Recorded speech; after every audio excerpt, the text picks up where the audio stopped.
Well, we'll see. We will try to start, and then we see how it goes along.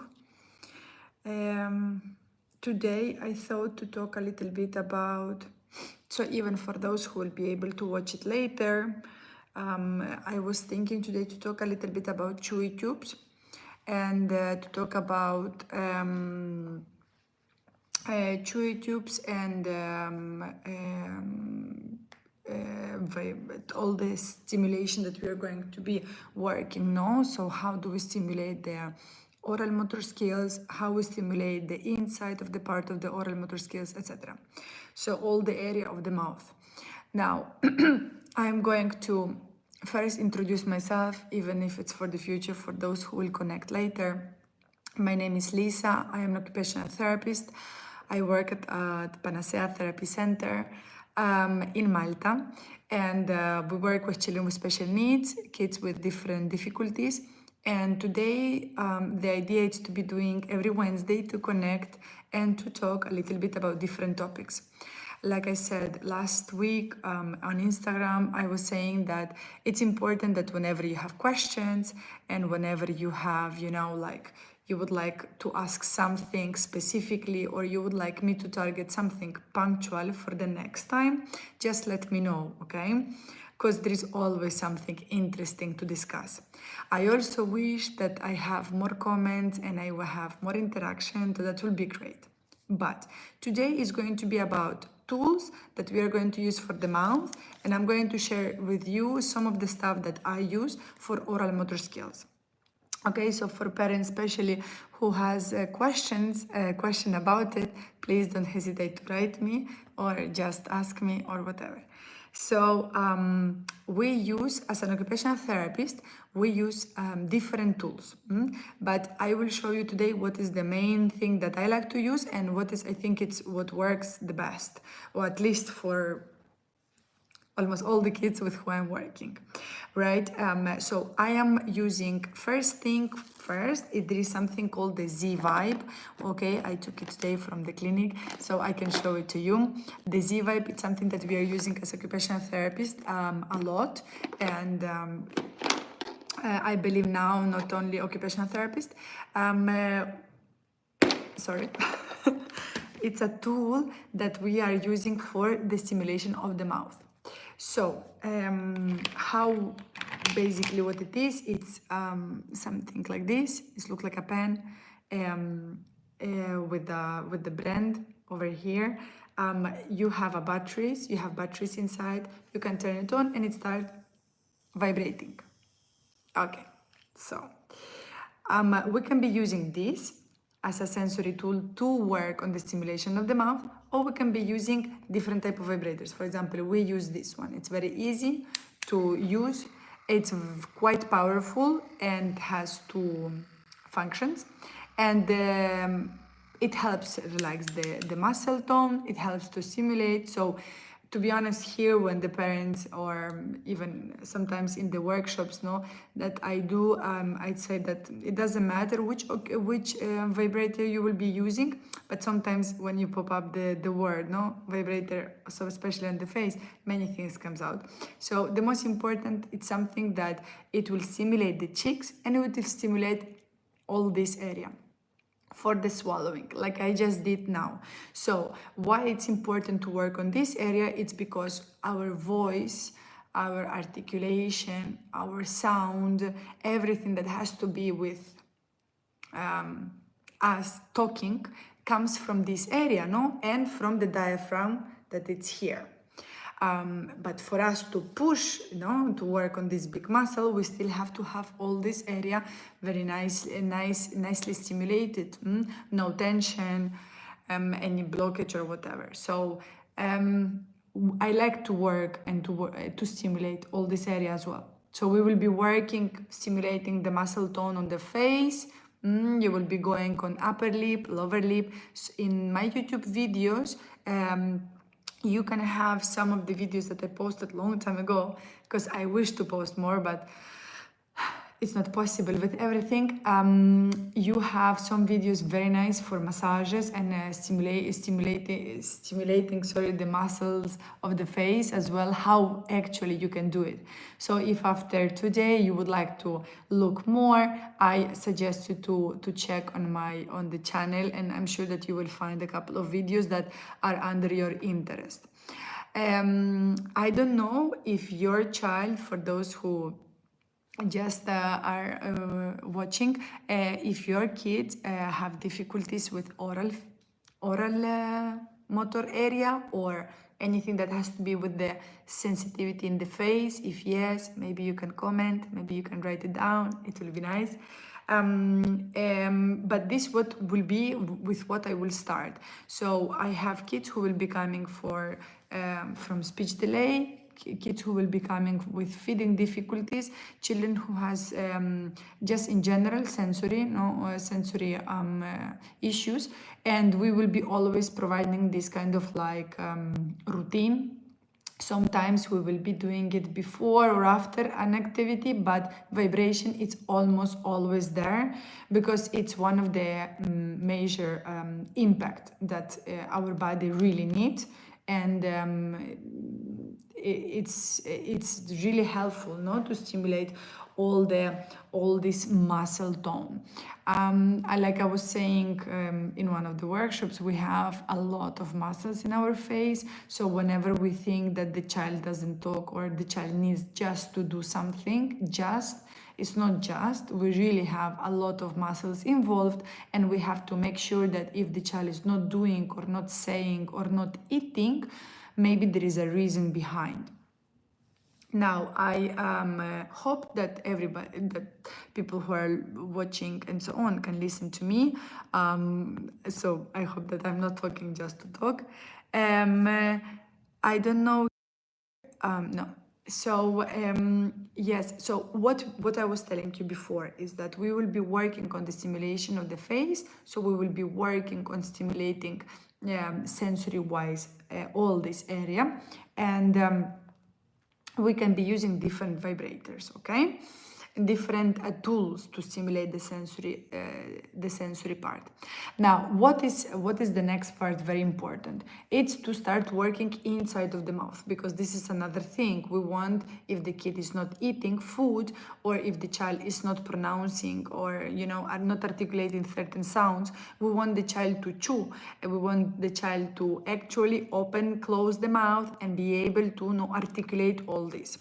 So for us, in order to do that, we need to reinforce the chewing. And the chewing, unfortunately, it is not that easy that we think so. So it's not like I'm going to give him an apple and he's going to start crunching the apple and that's it. So this is the reason why, for example, we use this kit, the oral motor, the Vibe kit. We are going to have the vibrators, and then we will have different tips. So I like to work with Arc Therapeutics because they have really good stuff. We will be having like the spoon, or for example this tip. We will be having, for example, this one that is very good for the tongue movement. So we will have different tips. For example, this one is look like a brush. There is a brush on it, and this one it's for chewing. So here it goes all the time. So in our case, for example, if we would like to stimulate the chewing, we will be using one of these. These tips are different. So for example, this one, the prop tip, if I'm not mistaken, this tip will have the functionality of you to stimulate the tongue, the fact that the child can do okay, all this movement. So you can just place, for example, the Z vibe, you attach it together, obviously it will be vibrating, and then you ask the child to touch the tip of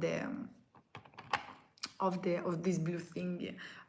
So the idea is obviously not just to get this box. You can get it, you don't have to, but in case if you get something like this, don't hesitate to write me or whatever if you have questions how to use them or when to use them, or join me during Wednesdays. So like this, if you have questions, you can ask me. So the idea is, for example, the brush, the one that has the brush, it is not just to go and say, okay, we're going to brush. There is a functionality behind. We are going to use the brush to stimulate the inner part of the cheeks, okay? So we're going to work inside, lips, and then maybe the tongue. So we are going to be brushing the tongue. So all of this, it's before we start actually introducing food, if we are going to start, before we start working on feeding, on certain other more difficult skills, we need to work on this sensory stimulation. So we are going to be constantly providing vibration, and it's important to continue even if your occupational therapist doesn't do it, or for example if it's not part of the therapy or the speech therapist, you can easily do it at home. It's not something complicated. Like I said, one of the videos that I have posted, I explain very well from beginning till the end how to use it, and actually how and why a child can benefit having the sensory tool, the sensory kit. But like I said, you don't have to go for this one. You could be trying to use something else. Like for example, the option that I gave you before, no? So we have different type of kids, right? We will be, imagine we have this child where we are working on feeding and we need to get him eating, because nowadays there are a lot of kids who don't eat not just one particular fruit or vegetable, but in general we are having an issue with it. So we have to make sure that oral motor skills are well developed, meaning that the child knows how to blow bubbles, that the child knows how to blow or whistle, blow a party blower, that the child knows how to blow a balloon, for example, depending on the age, that the child drinks from a straw, that the child can drink and from a bottle, no? So there are certain steps that you can obviously consult with your occupational therapist or your speech therapist that are already covered. So you cannot be coming, there is no point for you to start working on feeding if certain things, basic things, are not covered. Now, it's not meaning you cannot do both things, but it's highly suggested to work on oral motor skills. At least in my practice, this is when I see results.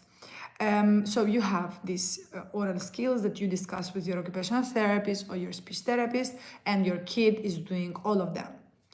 Good. Something is missing for sure. There is no way how we can be getting like great at everything, but still the food, it's an issue. So, or A, your kid is over responsive, under responsive to sensory stimuli. So we have to check the proper the sensory processing, no, all the systems. So the tactile, visual, olfactory could be because your child is too sensitive to certain smell, certain, I don't know, or visually he just doesn't like it and he will say no. It's not about that the food doesn't taste good, or it's not about that there is a tomato somewhere. It's just because visually the child is not accepting it.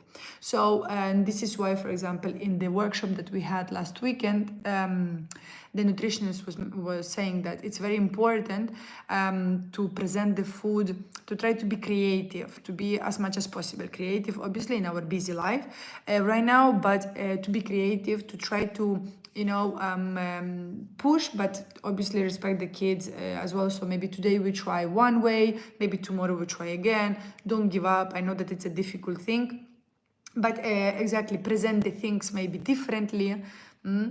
I don't know, maybe the child doesn't like, for example, there were, I'm just popping up an example, the kid was having, this child was having difficulties with one particular vegetable, and the question was like how we can get to eat the kid instead of raw vegetables cooked or vice versa, so maybe we can be using different cutters, maybe we can get a shape of I don't know, a dinosaur because they like dinosaurs, or maybe we can get, you know, a cutter that makes hearts, I don't know, and we can start presenting it in a more funny way, and asking him to do the shapes, no, to cut. Or maybe we can introduce the child in our cooking area, no, so when we are cooking, actually we are asking the child to participate when it's possible. I'm talking obviously about children who can stay with you in the table, no, while you are cooking and helping you out and so on. So obviously all of this will depend, it's an individual scenario. This is the reason why I keep asking that if you have questions, please write them down, send it to me or whatever, or later on at your convenience, so I can answer your questions as much as possible, closer to what you need, not just in general. So here, many times when we will have feeding difficulties and we will have this child who is not eating, etc., most of the time we will have difficulties in chewing, or the child is chewing because obviously depend on the age, the child, if it's he or she is not gagging or choking, that means that the food is passing through a chewing process. But it is not a consistent chewing, right? It is not with all the food that you are bringing. It's chewing, but sometimes the child stays too long and put the food in one side and accumulate the food here, no? So we have to be very careful and observe how is the chewing. For that reason, we work with Chewy tubes, and this is a little bit the topic that I wanted to cover today. And you know, so we can be working a little bit on that as well. If your kid benefits from it, and if not, just in general for you to know as well. We will be having different Chewy tubes with different shapes. Sorry, we will have, for example, Chewy tubes like this, which is the same brand than the Z-Vibe. So they, as you can see, they are very thick, and this is literally very difficult to bite on. It's like, look, I'm really using an effort, you know, to break it. So for example, this is the reason why I wanted to talk a little bit today about this, because you have many times parents are going to the shop to buy the Chewy tube, and to go like, okay, I just need a Chewy tube. The occupational therapist told me I need a Chewy tube. But you have Chewy tubes and Chewy tubes. And it's important that we know the difference. And also we can see, you know, which one exactly you need. And not always, whenever you will go to the shop, you will actually find your answer. So we are going to have different shapes, and as you can see, also different flexibility, no, of this material. Who benefits from what? So, for example, Chewy tube, super light, very light at the same time. Same, different shapes, different materials, so it's good. For example, here we got baby. For babies, they're a little bit smaller and super light. Also nice to hold. So the same like these ones, they're super good because like this, they can hold it themselves. For example, you can have like the famous banana.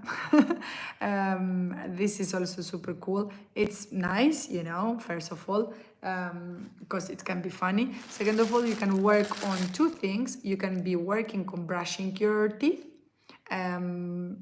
Working on brushing your teeth, you're not going to brush exactly, but at least it's a stimulator. And then on chewing as well, right? And for example, this one, I like to use it a lot. It has this part that it's like a stopper, because sometimes what happens is with Chewy tubes like this, when the child puts the Chewy tube, it's a little bit can be dangerous. But this one has like this rounded thingy, so even if the child is here biting it or playing in brushing, because it has like a brush, it's still protecting. Okay, it's not that dangerous, I will say. One of the very easy to use, but also this is like more babyish. Depends on the age.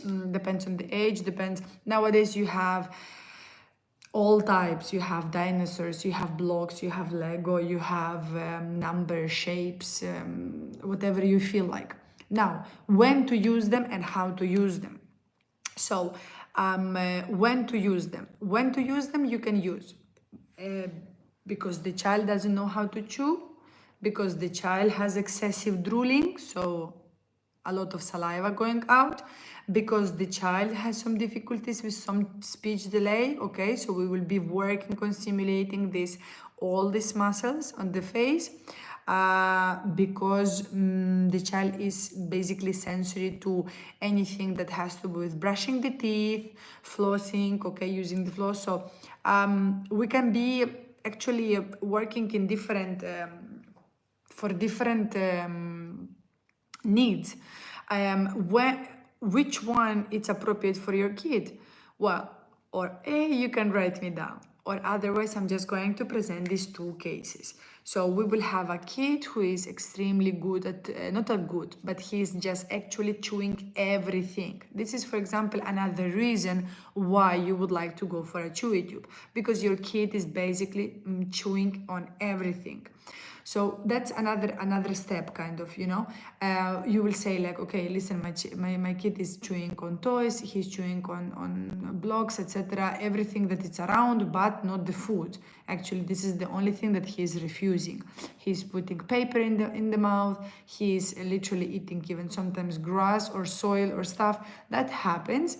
But here we are going to be working on separating these two things. One thing is because of a sensory need, and like I'm telling you, with feeding, you have to be very, very careful if it's a sensory issue, if it's a behavior issue, because if it's not a sensory issue, most probably it's because it's a behavior. So the child doesn't want to, because he knows that maybe you will give him later on something that he really likes. So the child is refusing the food, not because it's not tasty or because it doesn't look good, but because he knows that he will get a sweet, or because he will get something that he really likes. So why to do the effort, right? So when it's like that, we have to always differentiate. So coming back to the chewy tubes, sometimes you will want to use the strong ones, this type, that are very hard to break, okay, not to break, but you know, to bend, and this type as well. You can use them actually for kids who likes to chew a lot, and kids who, for example, this is a little bit soft for me. It's a little bit soft, but this one and this could be easily introduced. So when you will want to use them, you will want to use them when your kid chew a lot. He's constantly chewing on other things, actually. And he is very strong at chewing. So independently feeding, no feeding, issues, whatever, but you can see he's grinding the teeth, for example, during the night, or while he's concentrating, so he's pressing a lot his teeth. That's another reason. So you will have kind of, you know, this type of guidance. So it's a very, very important to try to work on it. So this could be the best option so far for your kid. Now you tell me, listen, the child actually is not chewing at all. Whenever you put the food in the mouth, just mouth open, and the kid is not chewing. So in this case, I always suggest is to work on something soft, something that it's not going to ask a lot from the kid, okay? So it's not going to bring him too much sensory issue inside of the mouth. Suddenly, like, he's not chewing, and suddenly you put him a strong chewy tube, and in the moment when he decides to chew, he cannot. So you have to be very careful, and you have to be always thinking, my child is not chewing, I am going to bring something, put something that in case if he chews, is going to be easy and comfortable for him. So this is the reason why I suggest things like, or for baby thing, okay, doesn't matter, it can be an activity that you do at home with him, or with your speech therapist, occupational therapist, or something super soft, super soft. So when he's going to put it inside of the mouth and he is going to start biting on it, he will actually find it easy. easy and comfortable, so it's going to be something also entertaining for him. Now just give me 1 second. Okay, so now you are going to, so we said that this is going to be the chewy tube that, for example, could be, or this one, like you can see, you bend it, and it's very easy, that you can use for kids who do not chew food, and you want him or her to start chewing.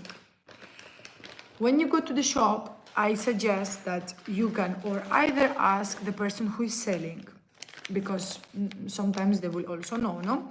Or otherwise just do this small test for yourself, okay? So you take the chewy tube, you see how much is bending, you say, okay, this one actually is good, okay? Because like I'm saying, many times parents comes to me with like a bag of chewy tubes, and they tell me, listen, Lisa, we have to work on chewing. I bought these chewy tubes, but those chewy tubes are not for now. We will not be able to use them. So it's basically a waste of money and a waste of time, right?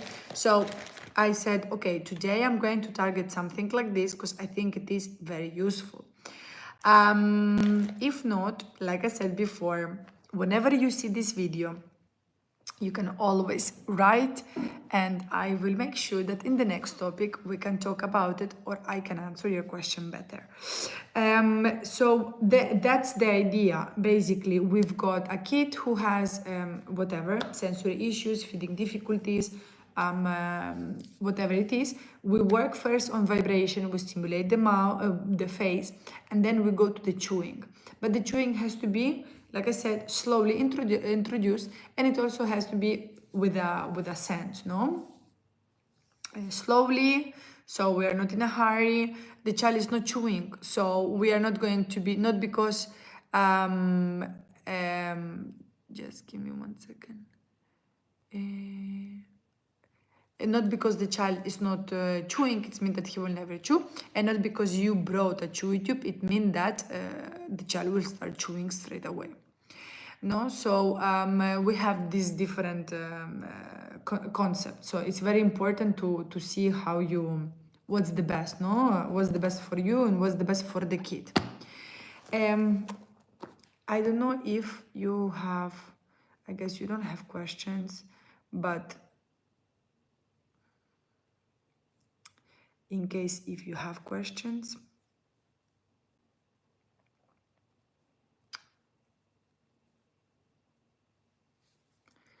I'm just going to,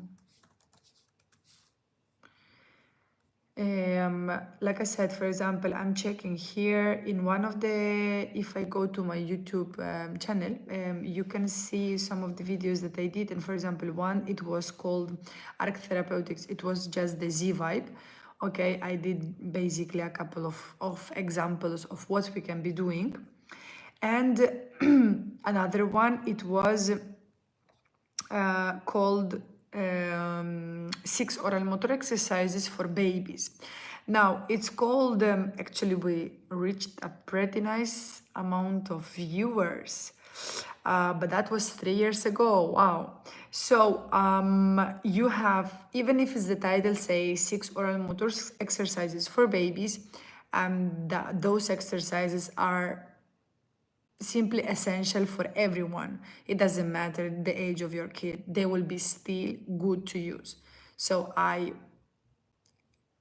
don't how to say, don't push back. we can still work on them. And then, for example, there is a video that I did as well for oral motor exercise for speech and feeding development, because last time I was having a question and they were telling me, well, oral motor skills, they don't work for speech development, and it's impossible that they don't work for speech development, you know. Oral motor skills are the base for speech. That is the base, the idea why we work on oral motor stimulation is to push those muscles and those skills for a better speech. And then obviously the second area, the reason why we need to work on oral motor skills, it's feeding. So as you can see, feeding and speech are very much linked. Something also very interesting, it's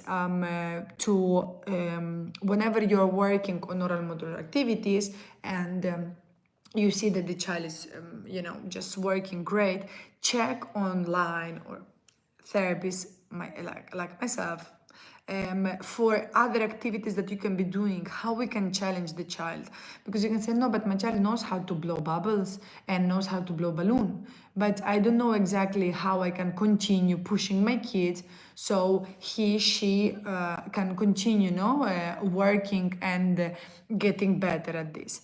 So I would suggest always to try to push your child, a little bit more and more. And if you see you feel stuck, find a therapist who can be helping you to guide you in this process. So you can get the child can start getting better knowledge and doing other things. So as we were saying before, not chewing, but oral motor skills are for speech development and feeding, as well as for other purposes. And one of the second, so chewing is like the big area that we need to always target. And whenever I see a kid grinding their teeth, pressing too hard, not able to, do certain movements, no eating crunchy food, or maybe choosing, the type of food that he or she will be eating. I always say that there is obviously a chewing need. So we need to get chewy tubes and we need to start working on chewing. But at the same time, the other thing is to work on facial expressions. And I was targeting this last week in the last workshop. We were saying the importance of working on facial expressions. Because whenever I am talking and I am opening on purpose, obviously the mouth, I am doing the smile or the surprise, or I am lifting my eyebrows, no? So all of this, it's activating the muscles that we have in our face. And like I said, it's not a big amount, but we are talking about 20 muscles that are surrounding our face. So we have to be extremely careful and at the same time aware that it's not a small amount of muscles, and in order for us to be able to move all this block, we need to stimulate it. So this is the reason why I was saying that vibration is very good. Vibration in general, it's not just to stimulate the cheeks, but like I was saying, upper lips, lower lips, all this area, and even under. Especially kids who are very sensitive, if you put a vibrator on the side, you will see a little bit of like gagging. Okay, that's very normal. Now, when you see that, you remove the vibrator, you bring it back a little bit later on. Okay, your kid can be a little bit sensitive, so that's okay. It's not an issue, but we have to be very careful. Okay. So we don't want to push it too much, but play a little bit with that. With kind of exposing your kid to sensory stimulation, vibration, but not too much, not too far. And the other part, like I was telling you, it's facial expressions. So nowadays, the amount of kids who doesn't know, besides smiling, they're very like lineal, with their expressions. You don't know if the child likes it, dislike it, just like, okay, the child is there looking to the food without any, there is no happiness or sadness in the face. So it's very important to reinforce the facial expressions. Try to exaggerate as much as possible, like, wow, you got a new toy, do you like it? No, our posture, our movement, our facial expression change a lot. Not just for us to work on the muscles, but also it's a non-verbal communication that you are activating there and you are working on that, no? Because when they talk about speech difficulties, there is speech difficulties and speech difficulties. We have kids who doesn't have at all language, and this is when the parents ask, but do you think my kid will ever talk? And I'm like, your kid already is saying words, so yes, he is talking. We have to get the things how they are. I know that it's sometimes it's very difficult, the situation, no, with what we are facing, but we have to be positive with what we are having. And if your kid is doing sounds, and if your kid is doing, some bubbling, some words, your child is communicating, your kid is working, your kid is talking. We have just to keep pushing. Okay, so this is my little advice to you, to continue pushing, continue working on it, especially when there is bubbling and initiation of sounds and words. Once we get to the word, we can build up sentences slowly, we are not in a hurry. We can keep going, just keep going. And this is what I'm saying. So sometimes we will have speech delays, but unfortunately, like I was saying before, oral motor skills are the base for speech delay. So it doesn't matter if it's just a pronunciation of a sound or an articulation, if the child has just difficulties in feeding or whatever, but just try to continue working on it and try to continue looking. And if you don't know and you're a little bit lost, you have professionals like myself to ask. Okay? So yes, I don't know. I think for today, that's going to be my topic.